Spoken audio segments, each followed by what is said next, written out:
On Thursday, 41-year-old Magnus Daniel Humphrey made his first appearance in court in California, charged in connection to the murder of 31-year-old model Maleesa Mooney. Back in September, she was found dead inside of a refrigerator in her downtown LA luxury apartment, bound, beaten, and gagged.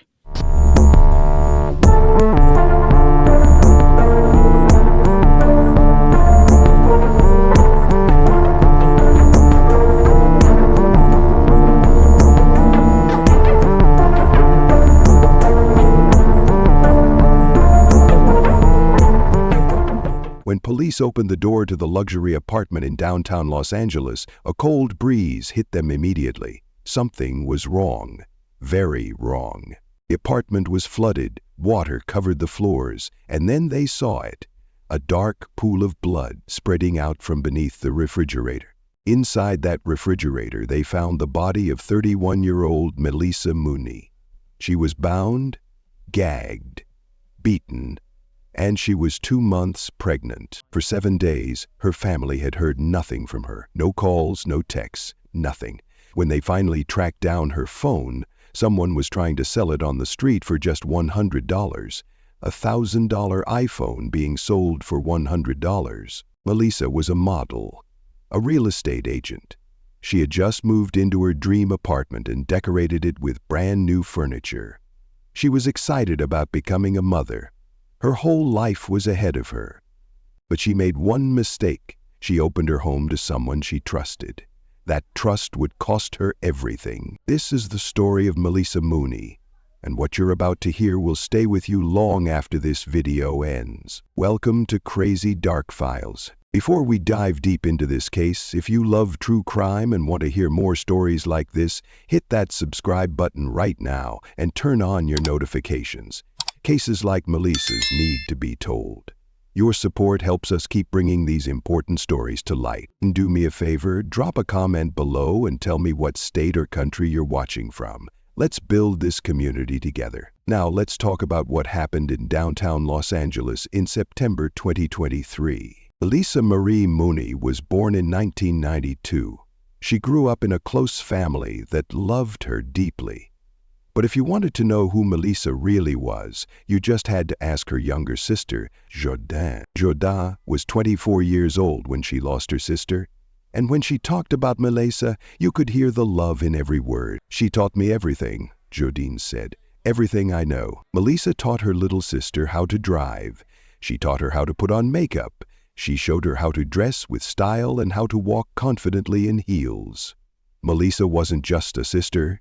She was a best friend, a mentor, a role model. The two sisters were supposed to grow old together. They were supposed to go to each other's weddings, have kids, watch those kids grow up. That's what sisters do. But Maleesa was more than just a loving sister. She was ambitious, she was a hard worker, and she was living her dreams. Maleesa worked as a real estate agent at Nest Seekers, a prestigious agency based in Beverly Hills. If you know anything about real estate in Los Angeles, you know that's a big deal. She was also pursuing a modeling career. She was balancing two demanding jobs, and she was doing it well. Her family said Maleesa was just as smart as she was beautiful, and anyone who met her would tell you the same thing. She had one of the most compassionate and giving hearts you'd ever meet. She saw the good in everyone, her family said. She lit up every room she entered. That quality, seeing the good in everyone, was one of Maleesa's most beautiful traits. But it may have also been what made her vulnerable. In August 2023, just 1 month before her death, Maleesa moved into a luxury apartment in downtown Los Angeles. The building was called Sky at Bunker Hill. It was the kind of place she had dreamed about. Modern, secure, beautiful views of the city. Maleesa was so excited about her new home, she went out and bought all brand new furniture. She picked out beautiful decorations. She made the apartment her own. Her sister Jordan remembered how happy Maleesa was. "It was such a cute apartment," Jordan said later, and she couldn't even enjoy it. But there was something else that made Maleesa even more excited about her future. Something that filled her with joy. She was pregnant. Maleesa was 2 months along. She had always talked about wanting to be a mother. Now, that dream was finally coming true. She had a boyfriend who was just as excited as she was. They were planning for their baby, thinking about names, imagining their future as parents. Larissa even had a doctor's appointment scheduled for the week after her death. She never made it to that appointment. Her sister Jordine said, "She was super excited and I know she really wanted a kid. It's something she always talked about." Everything in Maleesa's life was falling into place. She had the career she wanted. She had the apartment she dreamed of. She was about to become a mother. She was surrounded by people who loved her. At 31 years old, Maleesa Mooney was living her best life. But in just a few days, it would all be ripped away. Someone she trusted would take everything from her. Her dreams, her future, her baby, her life. And the way it happened would haunt everyone who heard about it. September 6, 2023. That was the last time anyone saw Maleesa Mooney alive. Surveillance cameras at her apartment building, Sky at Bunker Hill, captured her that day. She was going about her normal life. She had no idea what was coming. The next day, September 7, her family started to worry. Maleesa wasn't answering her phone. She wasn't responding to text messages. And that wasn't like her at all. Maleesa was close with her family. She talked to them regularly. She kept in touch. So when she went silent, they knew something was wrong. Her sister Jordine tried calling. No answer. She sent texts. Nothing. Their mother tried too. Still nothing. At first they thought maybe her phone died. Maybe she was busy with work. Maybe she'd call back soon. But hours turned into a day. Then another day. Still nothing. The texts weren't even delivering. When you send a message to an iPhone and it doesn't deliver, that usually means the phone is off. Or dead. Or destroyed. Maleesa's family was getting more worried by the hour. Then something strange happened. The messages started delivering again. We're like, okay, maybe she just broke her phone, it's charged now or something like that, Jordan said. It started to deliver, and then that gave us hope. We're like, okay, she's okay. But Maleesa still didn't respond. The messages were delivering, but she wasn't reading them. She wasn't calling back. That's when Maleesa's mother decided to take action. She got her daughter's phone records. She looked at the last number Maleesa had called, and she dialed it. A stranger answered. Maleesa's mother asked about her daughter.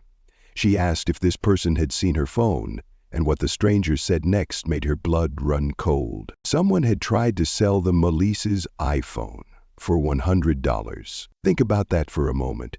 An iPhone is worth about $1,000, maybe more. But someone was trying to sell Maleesa's phone for just $100.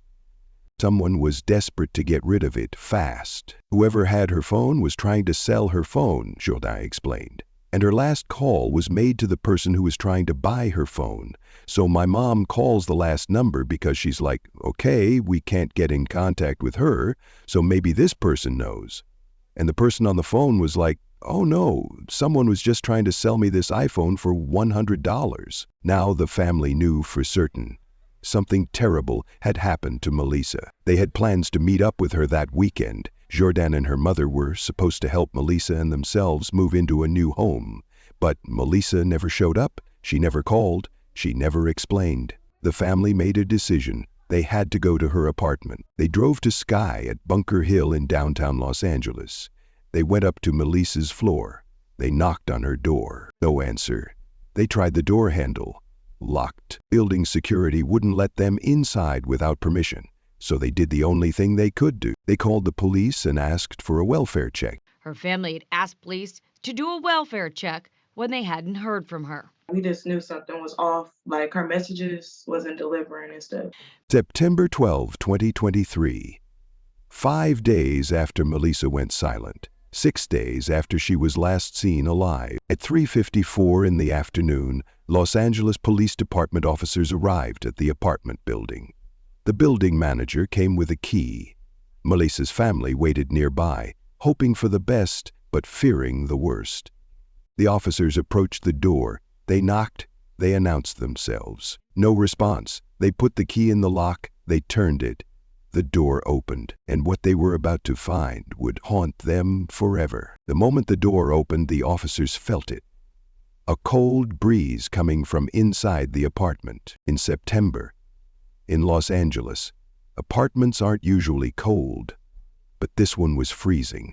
Then they saw the water. The apartment was flooded. Water covered the entryway and spread into the living room. Maleesa's family was standing behind the officers. They saw the water too. We're like, what the heck? Jordan remembered. Why is her apartment flooded? The officers told the family to go back downstairs. They needed to search the apartment alone. So Jordan and her mother went down to the lobby, and they waited.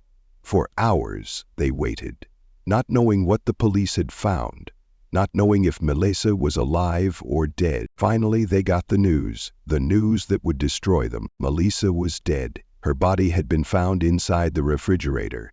That's why the apartment was so cold. The refrigerator door had been left open, and it had been running for days. Blood had pooled beneath the refrigerator and spread across the floor. When the officers opened the refrigerator, they found Maleesa's body inside.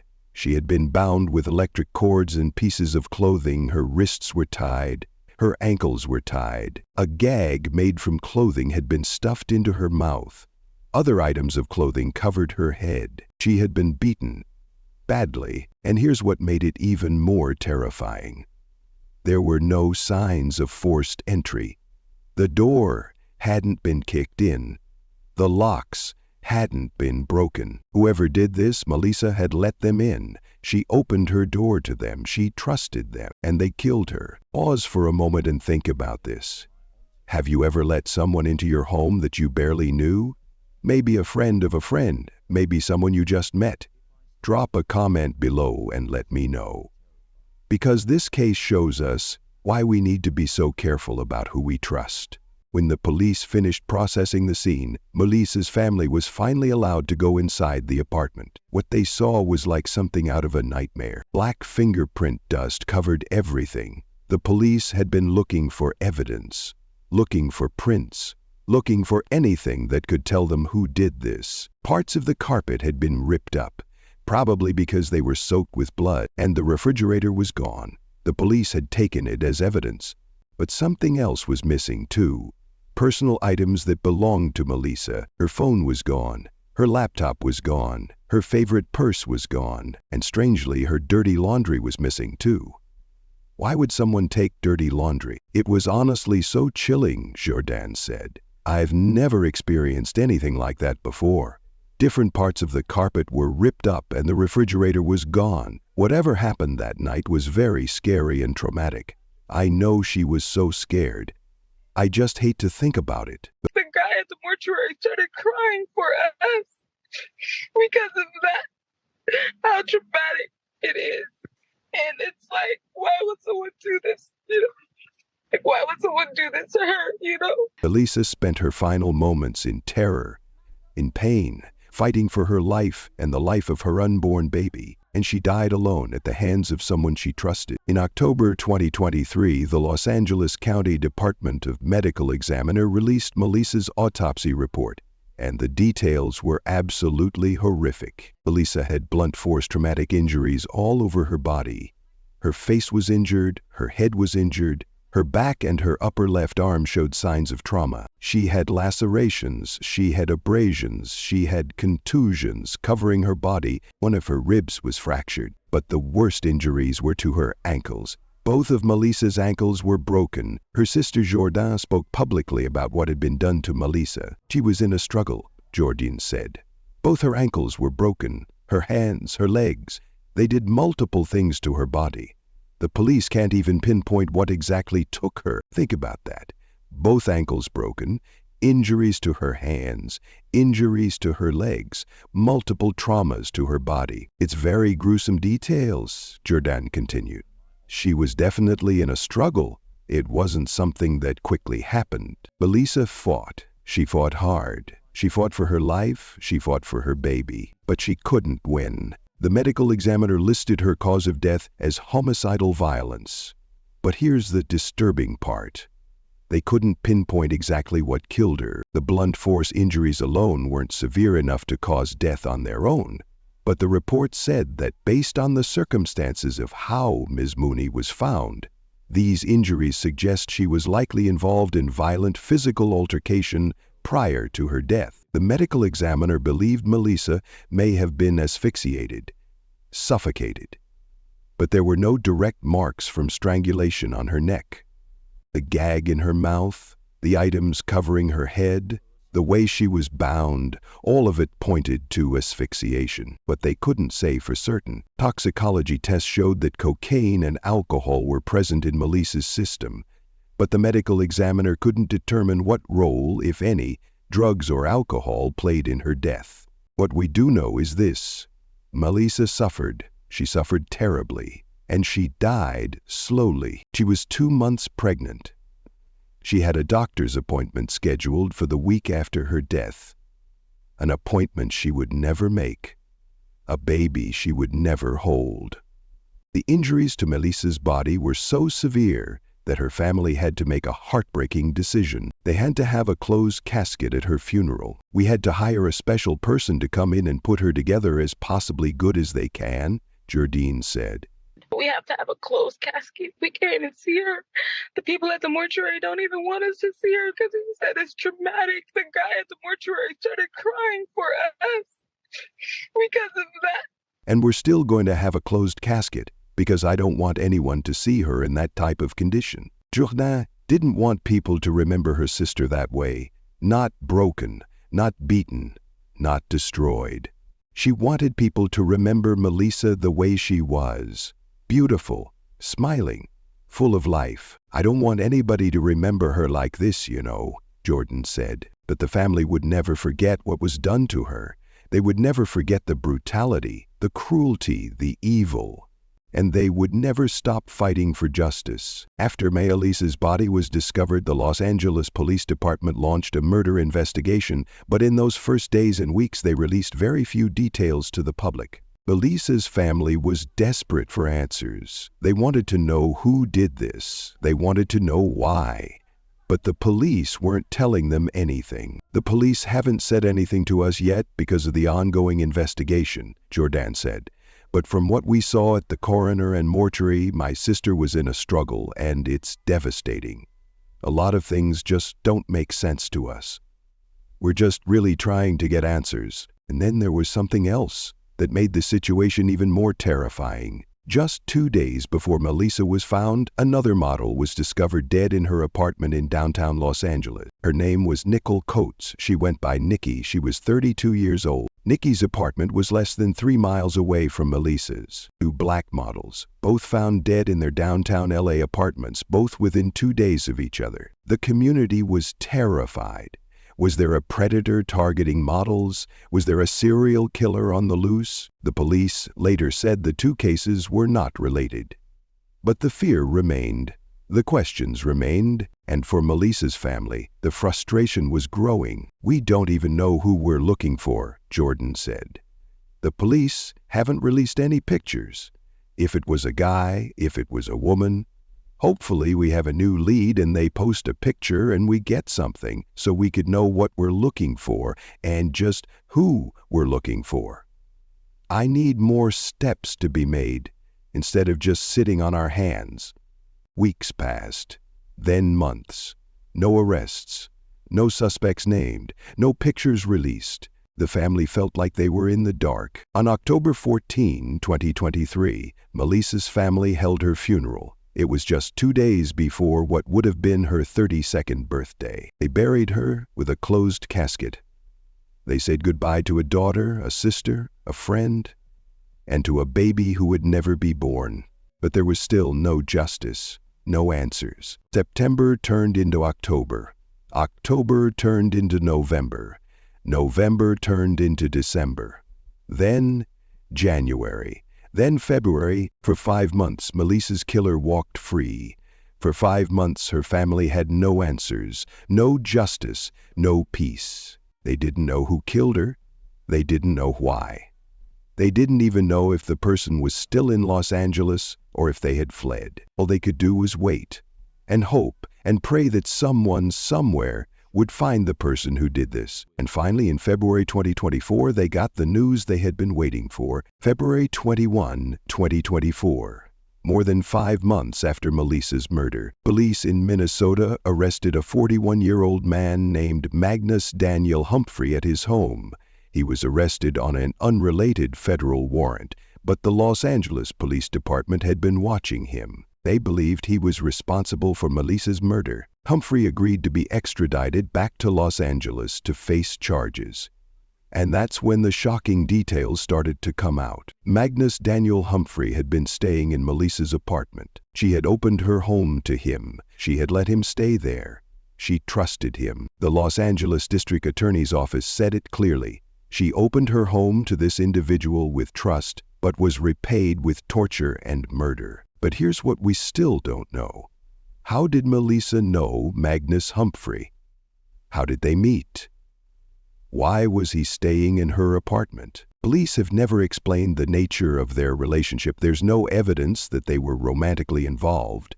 Prosecutors haven't said if they were friends or just acquaintances. What we do know is that at some point, Maleesa allowed this man into her home. And that decision cost her everything. When investigators started looking into Magnus Humphrey's background, they found something disturbing. He had a lengthy criminal record, and it wasn't just minor offenses. Humphrey had been charged with felony battery. He had been charged with aggravated assault. He had multiple drug offenses on his record spanning several states. This was a man with a history of violence, a history of breaking the law. But here's the part that should make everyone angry. At the time of Maleesa's murder, Magnus Daniel Humphrey was on federal probation for narcotics offenses. Let that sink in. He was supposed to be monitored by the system. He was supposed to be supervised. He was supposed to be checked on regularly to make sure he wasn't breaking the law. And yet, he was free to commit this horrific crime. The system failed Maleesa. It failed her family. It failed her unborn baby. Humphrey was charged with 1 count of murder and 1 count of torture.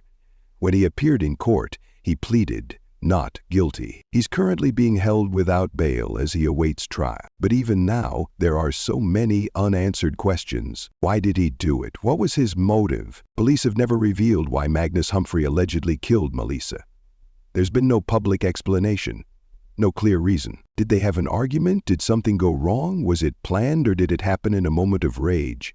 We don't know, and somehow that makes it even more chilling. Maleesa opened her home to someone. She trusted them, and for reasons we may never fully understand, that person tortured her, beat her, broke her ankles, bound her, gagged her, and left her to die in a refrigerator. She was 2 months pregnant. She had her whole life ahead of her, and it was all taken away. The trial is still pending. Magnus Humphrey will have his day in court. The evidence will be presented, and a jury will decide his fate. But for Maleesa's family, no verdict will bring her back. No prison sentence will undo what was done. No amount of justice will fill the hole in their hearts. Jordan Pauline lost more than a sister when Maleesa died. She lost her best friend, her mentor, her guide. She taught me everything I know, Jordan said. She taught me how to drive, taught me how to put on makeup, taught me everything. Taught me how to dress, taught me how to walk in heels. Jordan and Maleesa were supposed to grow old together. They were supposed to go to each other's weddings, have kids, watch those kids grow up together. It's just not what anyone expected, and it just sucks. It sucks so much, Jordan said.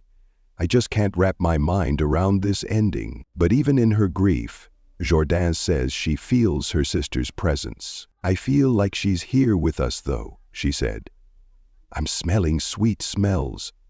The other day, my shoulder started to smell like her. And I'm like, how does my shoulder smell like her? Did she just come hug me or something? And I know that the sweet smells is an indication that she's around. The smell, she says, is of Chanel and flowers, Maleesa's signature scent. A scent, but Jordan isn't just grieving. She's fighting for justice, fighting to make sure this never happens to another family. We can't let this rest, Jordan said.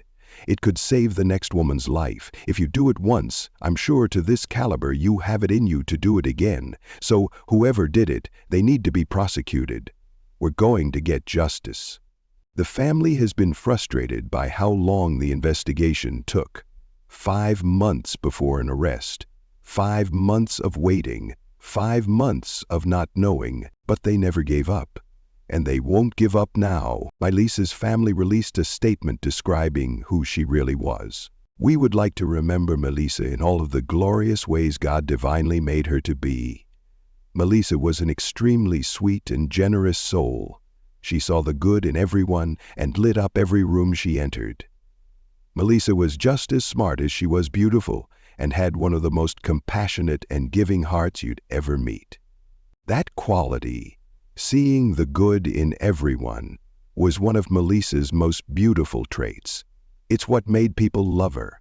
It's what made her special, but it may also have been what made her vulnerable. She trusted someone. She saw good in them. She opened her home to them, and they destroyed her. Maleesa's family wants her story to be a warning.